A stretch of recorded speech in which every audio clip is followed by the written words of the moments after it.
안녕하세요. 맥키네 지혜투자클럽입니다. HLB 계열사인 HLB 글로벌이 1분기 흑자 전환 소식이 나왔고요. 자, 생명과학의 유상증자 1차 발행가액 결정 공시도 나왔습니다. 자, 계열사 종목인 생명과학 제약, 테라피틱스, 글로벌 차트 흐름 중심으로 한번 살펴봐 드리도록 하겠습니다. 자, 5회 나왔던 글로벌의 이제 실적 관련되는 부분. 자, HLB 전체 이제 그룹에서 보면 이제 HLB가 뭐 FA, 지금은 이제 헬스케어 이제 사업부라고 보시면 될 것 같고, 생명과학이 이제 에임 인수, 그 다음에 이제 뭐 글로벌 같은 경우에도 이 미디어 커머스 이제 사업 부분을 중심으로 해서 매출이라든지 이익단에 대한 어떤 건전성을 이제 기하는 흐름들을 2020년 이후부터 많이 이제 구체화를 시켰는데요. 자, 이런 상황에서 이제 글로벌 같은 경우는 이제 미디어 커머스 관련된 사업 부분 성장으로 올해 1분기 일단 흑자 전환에 성공하면서 재무적인 어떤 안정감을 더해가는 모습이죠. 자, 별도 기준. 우리 재무제표를 볼 때 뭐 별도가 있고 연결이 있고 뭐 개별이 있고 그렇습니다.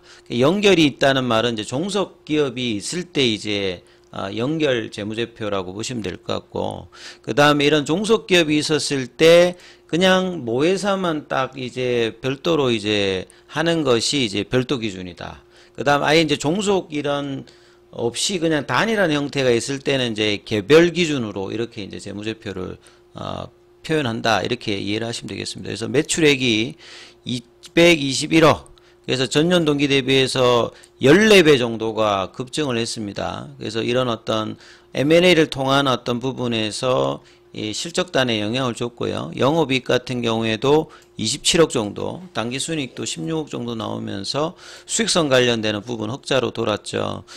그래서 2017년 3분기 이후에 최대 매출이라고 합니다. 이 다이렉트 투 이제 컨슈머라고 하는 말은 이제 뭐 미디어 커머스 사업 형태가 이제 비즈니스 구조가 다이렉트로 이제 소비자에게 가는 형태가 이제 D2C라고 보시면 되겠죠. 그래서 주력 판매 제품의 호조 덕분이다. 그래서 글로벌 소비자의 어떤 트렌드를 빠르게 분석해서 중간 어떤 유통 단계를 거치지 않으니까 이래서 이제 다이렉트라고 보시면 됩니다. 그래서 온라인 몸이라든지 SNS 통해서 소비자에게 직접 판매하는 방식을 활용하고 있는 거죠. 이제 과거에 이제 글로벌 같은 경우는 이 골재 관련되는 채취해서 판매하는 자원환경 사업부, 이제 과거에 이제 동원이었죠.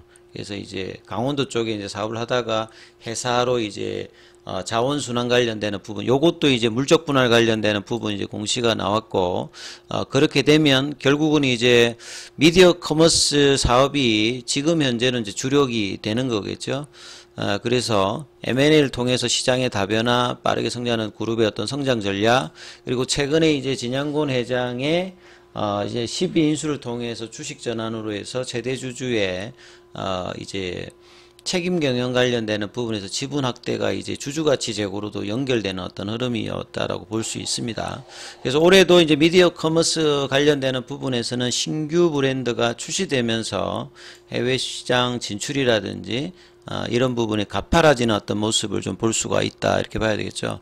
그래서 글로벌 같은 경우에는 이제 오늘 볼린저 밴드 하단에서 오전장까지만 하더라도 6,000원대 초반까지 이제 내려가면서 7,000원대가 좀 중요하다고 했는데, 여기에 너무 이제 힘없이 거래량도 없이 이렇게 빠져버렸는데, 예, 오장에 이제 실적 관련되는 부분에 내용들이 이제 바탕이 되면서 종가가 6,830원, 시간에도 이제 2.64% 강한 흐름을 보여주면서 오늘은 이제 HLB 종목 중에서는 가장 강하게 일단 글로벌이 다시 시간에까지 치면 7,000원대를 다시 또 회복하는 모습을 보였습니다. 그래서 중심 가격이 8,000원대의 부근에 이제 볼린저 밴드 상단이 있고, 파라볼릭자의 어떤 이제 추세 라인도 여기에 있거든요. 그래서 7,000원대를 중심으로 해서 8,000원대를 넘어가는 흐름을 보이느냐가 단기로 중요하고, 이제 3월 달에 이제 만원 부근까지 올라갔다가 월봉상으로 보시게 되면 바닥권 가격에서 작년도에 이제 최저점 가격이 뭐 한 3,000원대거든요. 그래서 이제 뭐 9,000원대면 한 3배 가까이 올라왔다가 만원대 라인에서는 넘지를 못했는데, 여기에 대한 시도들을 계속 할 수 있는 모습. 그래서 월봉상의 파라볼릭자 고점대에, 그러니까 볼린저 밴드 상단 부분에서 저항을 계속 이제 맞는 모습을 3월달 또 보여주고 있죠. 그래서 우선은 이 7,000원대 안착 이후에 8,000원에 갈 수 있는 흐름을 글로벌은 만들어내느냐, 이게 일단 중요하다 이렇게 보셔야 되겠죠. 자, 그 다음에 이제 생명과학 같은 경우는 이제 유상증자 1차 이제 발행가액 결정. 그럼 1차가 있으면 2차도 있겠죠. 그래서 2차 발행가액이 나올 때 이제 확정가가 나옵니다. 그래서 1차 발행가액하고 2차 발행가하고 합해가지고 낮은 쪽에 이제 결정이 된다, 이렇게 보시면 되겠습니다.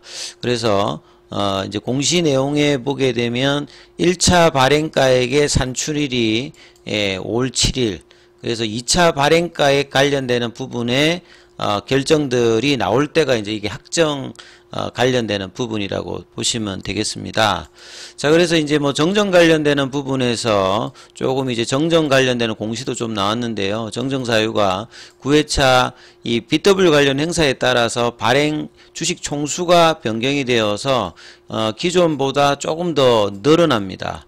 그리고 이제 기존 주주들한테 이제 신주 배정 주식 수는 보유당 이제 0.1이니까 10주 정도 갖고 있으면 한 주 정도가 이제 받게 되는 형태라고 보시면 되겠죠.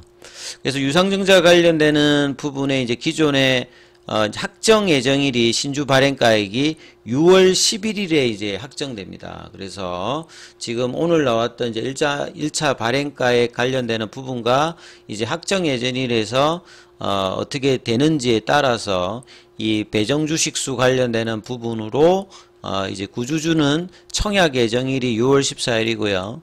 그 다음에 종료일이 6월 17일. 그러니까 결국 이제 리보세라니까 캄넬주밥의 이제 가남 1차 관련해서 FDA 결과가 나오고 난 다음에 이 부분들이 영향을 미칠 거기 때문에, 자, 여기에 따라서 이제 결정들, 그 다음에 유상증자 관련되는 부분들도 청약 예정일 관련되는 부분에서 영향을 뭐 줄 수 있다, 이렇게 봐야 되겠죠. 자, 그래서 이제 이 보시게 되면 오늘 또 이제 항서제약 같은 경우에는 지금 1.72% 오늘 좀 원봉으로 5일 전 정도까지 좀 내려왔죠. 그 다음에 이제 월봉상으로는 계속 이제 지난달의 밑골이 이번 5월 달에는 일단 흐름 자체는 이제 4월 말부터 상승의 흐름들을 이어가는 상태에서 오늘 좀 조정의 흐름이었고요. 공매도 쪽에서는 오늘 1952주, 그 다음에 이제 5월 3일 기준으로 공매도 순보유 잔고 여전히 이제 이 330만 주대가 있거든요. 그래서 이 부분들에 대한 어떤 커버링이 거래량을 동반한 양봉의 몸통이 나왔을 때 이제 어떻게 되는지가 지금 이제 구간에서 이제 계속 이제 중요한 어떤 부분이다, 이렇게 보시면 될 것 같고요. 자, 오늘 뭐 대차 거래 관련되는 부분은 체결보다는 상한이 좀 많았다, 이렇게 보시면 되겠습니다. 자, 그래서 이제 생명과학의 어떤 차트도 보시게 되면 생명과학은 이제 유중에 관련되는 부분에 이슈가 나오고 난 다음에 갭다운 양봉이 나오고 난 다음에 이 3월 26일이 레이트 사이클 리뷰 미팅 관련되는 결과가 나오면서 HLB가 이제 12만 9천원을 장중에 찍을 때 이제 고점이죠. 지금으로 보면 가장 이제 고점 부근을 형성할 때고, 생명과학도 이제 이때 이제 2만 5천원, 작년도 이제 저점 대비해서는 한 3배 정도 이상 올라왔다가, 그리고 2019년도 이제 고점도 이제 생명과학도 이때 넘어갔거든요. 그래서 2만 1,000원대 이 가격을 지지를 하게 되면 추가 상승도 가능한 구간인데, 이제 이 부분들을 이제 거래가 없이 이렇게 가격 조정을 해버리면서 피보나치 추세 라인까지 이제 내려가면서 이 구간에서 계속 이제 행보를 하고 있거든요. 그러니까 이 구간이 못 올라간다 하더라도 굉장히 이제 생명과학에서는 중요한 라인이다라는 것을 가격 측면에서 계속 보여주고 있는 부분이죠. 그래서 이제 이런 흐름들에서 이제 17,000원권에서 양봉의 형성으로 여기도 이제 볼린저 밴드 상단을 넘어가서 이제 2만원대 이 부분까지 나올 수 있는 흐름이 나오는지 여부가 일단 단기적으로는 일단 가장 뭐 중요한 어떤 흐름이다, 이렇게 보셔야 될 거고요. 제약 같은 경우에도 이제 오늘 볼린저 밴드 하단 부분까지 장중에 3만원도 내려갔다가 가장 사실은 이제 최근에 HLB와 더불어서 4월 달에는 강했던 종목이 상대적으로 제약이었거든요. 제약 같은 경우는 이제 3월달 전에는 가장 좀 부진했던 어떤 흐름이었다가 생명과학으로부터 이제 국내 이제 독점적 판매권 관련되는 부분을 부여받으면서 예, 급등을 하면서 여기는 이제 여전히 돌파 이후에 돌파 가격을 지키고 있거든요. 그래서 이 3만원대 라인을 지킨다고 하는 말은 돌파의 흐름들을 여전히 유지해주고 있기 때문에 이 3만원대 지지는 나름 의미가 있고, 이게 안정권으로 가고 이제 고가를 돌파하기 위해서는 35,000원인데 이 부분을 이제 4월달에 할 뻔 하다가 이제 못하면서 볼린저 밴드 하단 부근으로 일종의 일봉상으로 이제 쌍바닥 패턴을 만드는데, 이 패턴이 되려고 뭐 올라가야 이제 이 부분들이 확인이 되거든요. 그래서 35,000원 구간으로 올릴 수 있는 흐름이 거래량을 동반하면서 나오는지 여부가 일단은 중요하다, 이렇게 보시면 될 거고요. 그 다음에 테라피틱스 같은 경우에는 이 가장 전체적으로 강했던 6배 정도 상승을 보여주고 AACR 하회 이후에 주가가 이제 음봉이 이제 크게 떨어지고 난 다음에 거래량 없이 고점 대비해서 한 40% 정도 이상 조정을 받았죠. 가격 조정. 그리고 이제 이 만원대 가격은 여기서는 이제 강한 반등이 나와야 되고 지지가 돼야 되었던 구간입니다. 그래서 이 구간에서 이제 거래량이 늘면서 다시 이제 13,000원대로 올려놓는 흐름이 나오는지 여부가 뭐 테라피틱스 입장에서도 빅 이벤트가 나왔을 때 어떤 흐름을 보여주느냐, 이 흐름들이 중요하고요. 기타 뭐 이제 이노베이션이나 이 뭐 바이오스텝이나 뭐 파나진도 마찬가지겠죠. 그래서 앞서 있는 시가총액이 큰 종목들의 흐름들이 어떻게 따라서 연동이 되기 때문에 일단 HLB, 그 다음에 HLB 제약, 그 다음에 뭐 테라피틱스, 생명과 글로벌, 이 종목들의 흐름에 연동하는 어떤 모습을 보일 수 있다. 그래서 목요일 금요일 날 흐름들 남아있는 일정상에서 될 수 있으면 이번 주에 이제 FDA 결과가 나오는 게 주가 측면에서는 유리하거든요. 그래서 이제 이 부분에서 거래량이 기대감으로 조금 올라갈 수 있는 어떤 모습들을 목요일 금요일 만드는지 여부가 중요하니까 이 부분 좀 참조해서 보셔야 되고요. 자, 중요한 어떤 구간인 만큼 장중에 예, 무료 카톡방이 진행되고 있습니다. 문자로 참여 남기시면 입장 코드 보내드리고 있으니까 참조하시면 되겠습니다.